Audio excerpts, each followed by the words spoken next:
kuni tushgan birinchi smenada savollarni tahlil qilamiz. Bizga nimalar berilgan? Xo'p, qanaqa savollar tushgan? Qarang. Tayyormisizlar? To'rtburchakning bo'yi enidan 2 marta uzun. To'rtburchak, qanaqadir to'rtburchak bo'yi enidan qancha marta uzun ekan? 2 marta uzun. Bizga uni nimasi berilgan? Yuzi berilgan. Xo'p, uning bo'yini toping debdi. To'rtburchak chizib olamiz. Mana shu shaklda to'rtburchak desak bo'ladi. Hamma burchagi 90 gradusdan qarang. Bo'yi enidan qancha uzun ekan? 2 marta. X deydigan bo'lsak, bu qismi qancha bo'ladi? 2x. E'tibor beramiz, nimasi aytilgan? Yuzasi.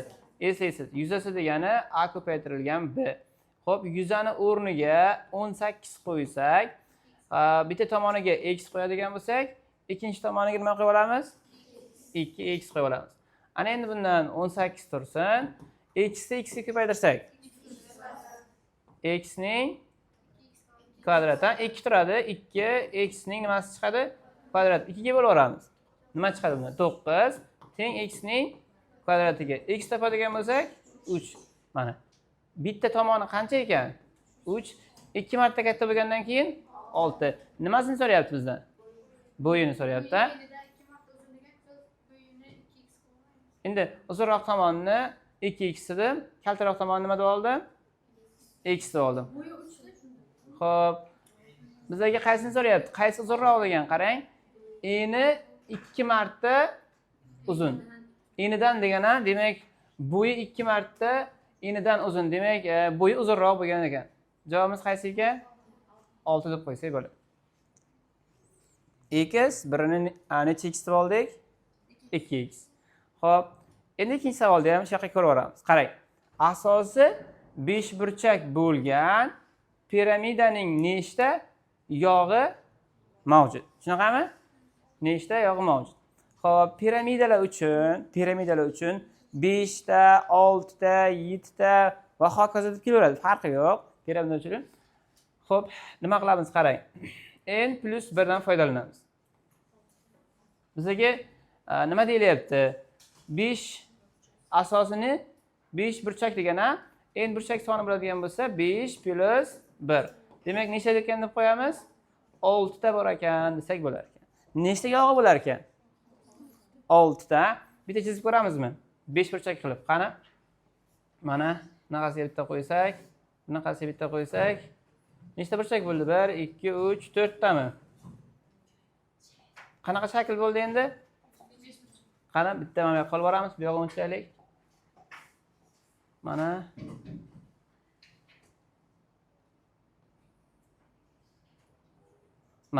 qarang. Boshqa ranglardan foydalanib bitta rang qo'yib chiqamiz. Mana bu qismi qanaqadir bir yog'i. Xo'p, keyingi yog'i. Mana ikkinchi yog' olaylik. Xo'p, uchinchisi qaysi tomonda endi? Mana bu qismini olamiz. 3 ta bo'ldi. Keyingisi.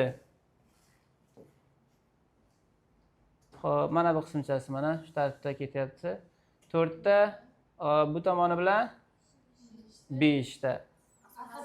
Yana orqa qismi qoldi. Nechta deymiz bu bilan? 6 ta. Demak, sanab o'tirmay ekansiz.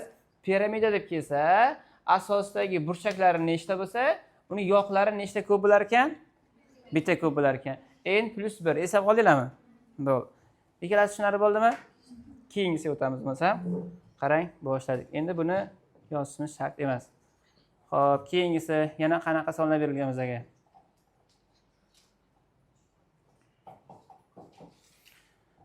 Uchinchi savol ko'ramiz. Xo'p, uchinchi savolda Akmal va ukasidan jami nechta yong'oq bor ekan? Aka-ukalarda jami 112 ta. Xo'p, boshqa rang qo'yib olaylik.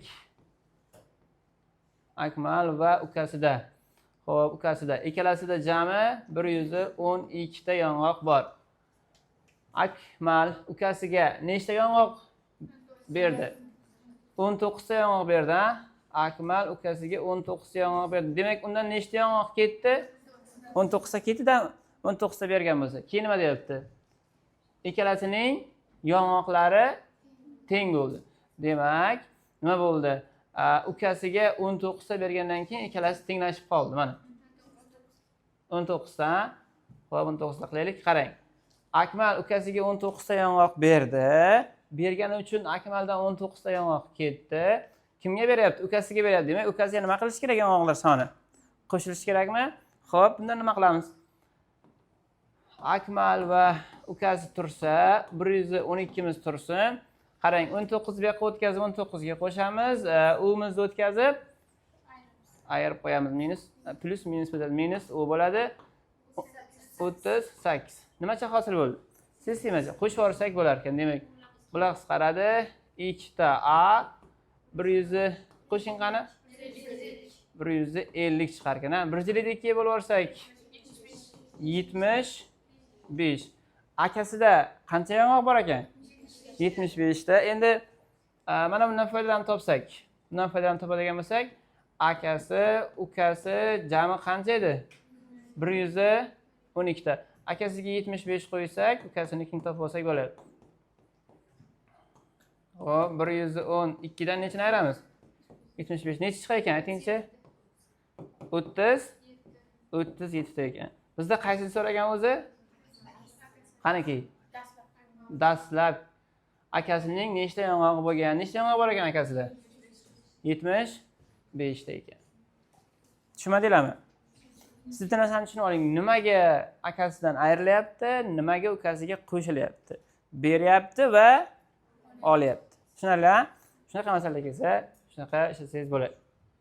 Keyingisini ko'ramiz, tushunarli bo'lgan bo'lsa. 4-inchisiga, xo'p, 4-inchisiga aralash kasrni nimaga bo'lishimiz kerak? Oddiygina butun songa bo'lishimiz kerak. Xo'p, aralash kasrni o'quvchilar aylantiramiz, noto'g'ri ko'paytirib qo'shing. 5 taqsim 3 bo'lingan 5. Har bir etap bajaring, shoshmang, shunaqa oddiy soat qilib qo'ymang, shoshmang. Sekin-sekin bajarib boravering. 5 ko'paytirilgan 3, 5 taqsim 3. Buni ko'paytirish qilish uchun 1 taqsim 5 qilib olamiz, ha? Xo'p, bunda nima qisqarib ketdi? 5. Nima qoldi bunda? 1 taqsim 3. Yo'q, 1 taqsim 3. Bor. To'g'rimi? Oddiygina bo'lish amalini bajardik. Tushunarli bo'ldimi, yo'qmi? Yaxshi, davom etamiz. Keyingisi. Xo'sh. Keyingisi, mana shu ikkita masalani ko'raylik endi. Bu ikkita masalamizga nima deb berilgan? Qayda? Bir oy davomida jami 2000 ta xaltada olma tarqatildi. Bir oy davomida 2000 ta xaltada nima tarqatildi? Olma.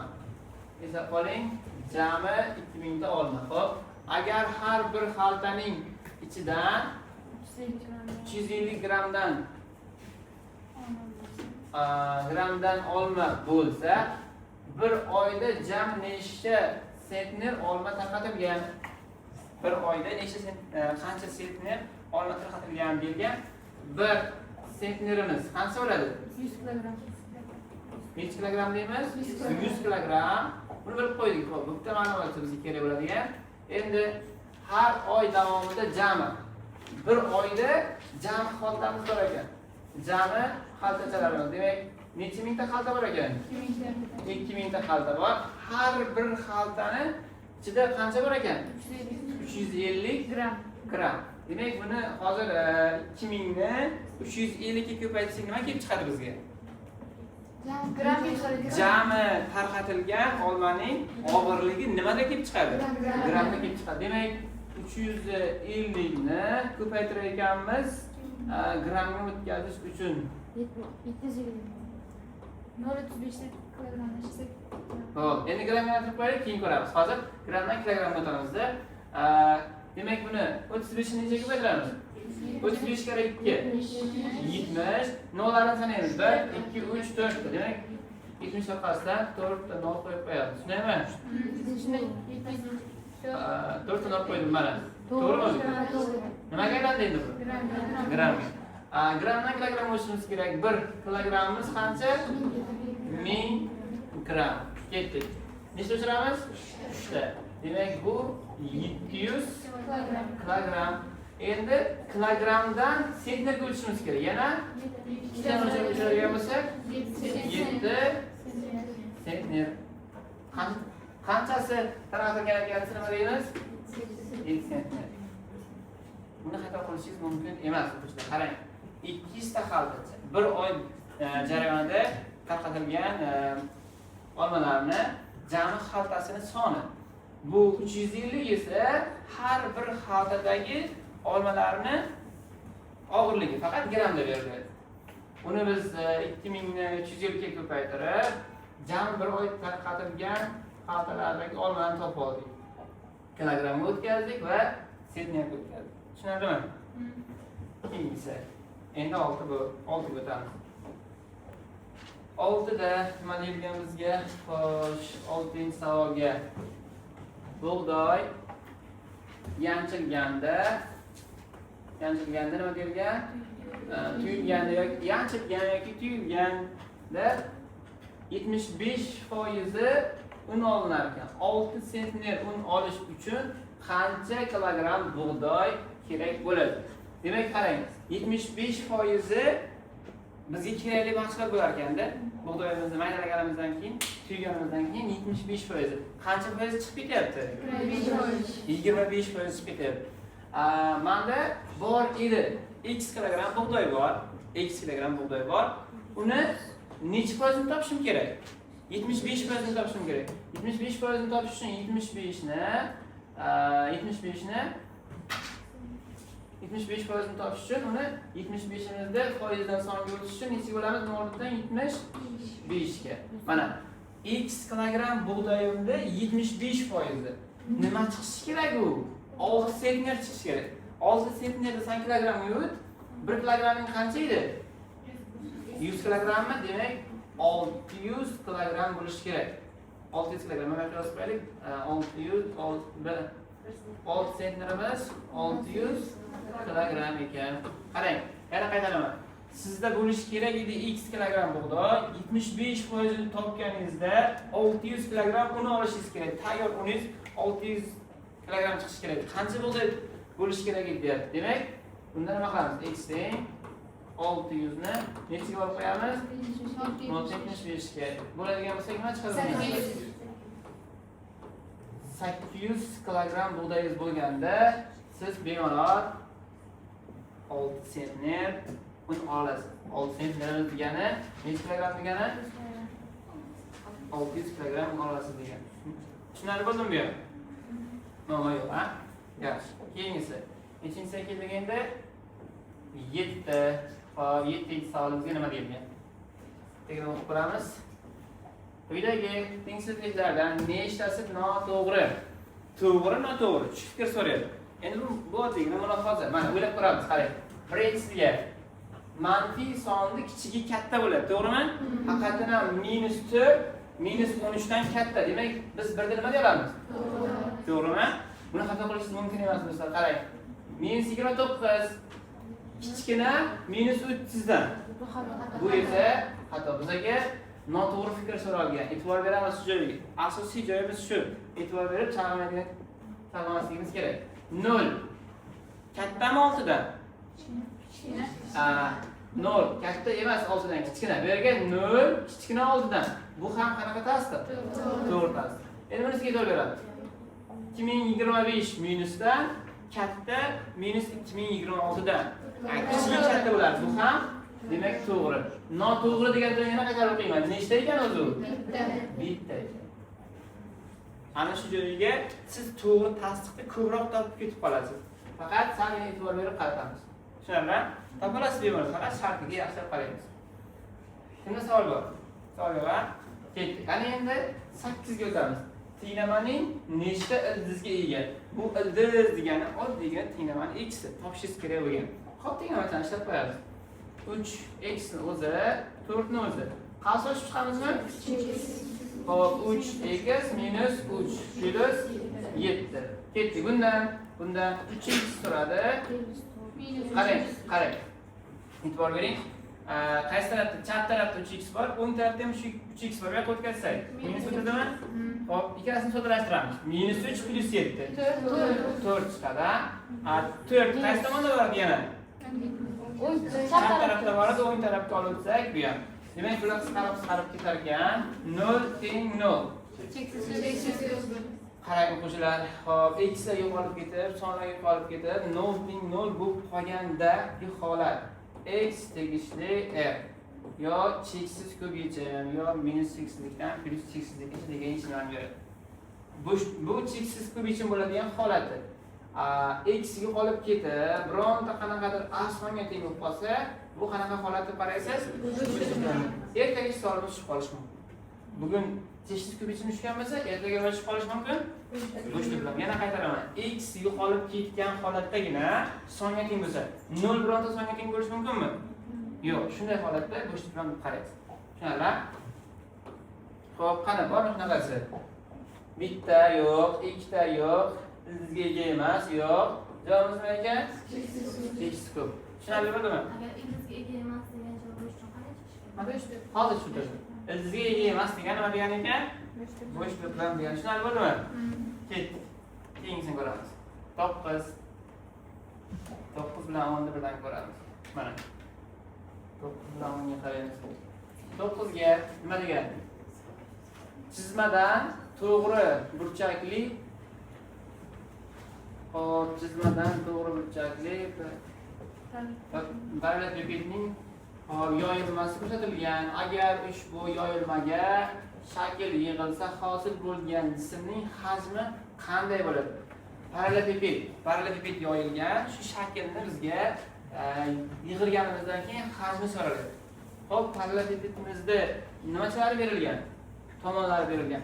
Parallelepipedimizda hajmi qanday edi? A ko'paygan, B ko'paygan, C nima? Xo'p, hajmini topib olishimiz kerak. Oddiygina yig'ilib, mana shunaqa tepaga olib chiqsak bo'ladimi buni? Tomonlar berilgan. Nechta bo'lsa bo'ladi? 10, 6, 4. Hajm so'ragan. Demak, 4, 6, 10. Deb aytsak 240. Faqat 240 degan javob. Endi to'g'ri burchakli parallelepipedligini ham e'tibor berasiz. Qanaqa shaklga e'tibor berasiz? Mana oddiygina shu tomonni shunday ko'tarib yig'lasak, bu tomonni olib chiqadigan bo'lsak, to'g'ri burchakli parallelepiped deb qoladi. Shuning uchun birdan biz uni hajm topish formulasiga qo'yib yubordik. ABC. Tushunarli? O'zingiz qanaqa balkim ertaga parallelepiped tushmasligi mumkin. Boshqa shakl tushib qolishi mumkin. Sal yig'ilishiga e'tibor berib qaraysiz. Keyingisi. Nechinchisi? 10-inchisi. Soddalashtirishni tushgan. Endi qarang qanday soddalashtiriladi. 5x ni y ga ko'paytirsak, u 5 ta x y. 2x ni 3x ni 2y ga ko'paytirsak, minus 6 ta x y. Eslab qoling, son bilan son ko'payadi, harf bilan harf ko'payadi. Xo'p, bu yerda plus nima bor? X ta x y bor. 5 taga 2 tani qo'shing. 7 ta, 7 dan 6 tani ayirib. Javobimiz nima ekan? X ekan bu. Demak, o'ylamasdan nima qilib kelsak bo'lar ekan? X. Nima savolingiz bor bu haqida? Savollar yo'qmi? Demak, mana shunaqa tartibda ketadi. To'g'ri javoblar hammasini tuzib chiqilgan. Xo'p, yozmang deganim sababi mana 100% ishlanishi kompyuter tahlil chiqilgan va ko'rib olaveramiz. Oxirigacha ko'taradigan bo'lsak mana. Devon gruppamizdan olsangiz bo'ladi. Gruppa tashlab qo'yamiz. Tushunarlimi? Bu faqat bittagina savollar. Ana endi qaysini ko'ramiz? 14. Keyingisi. Xo'p, 14 ni ham ko'rib beraman hozir. 14 ni ko'rmaganlar kimlar bor edi?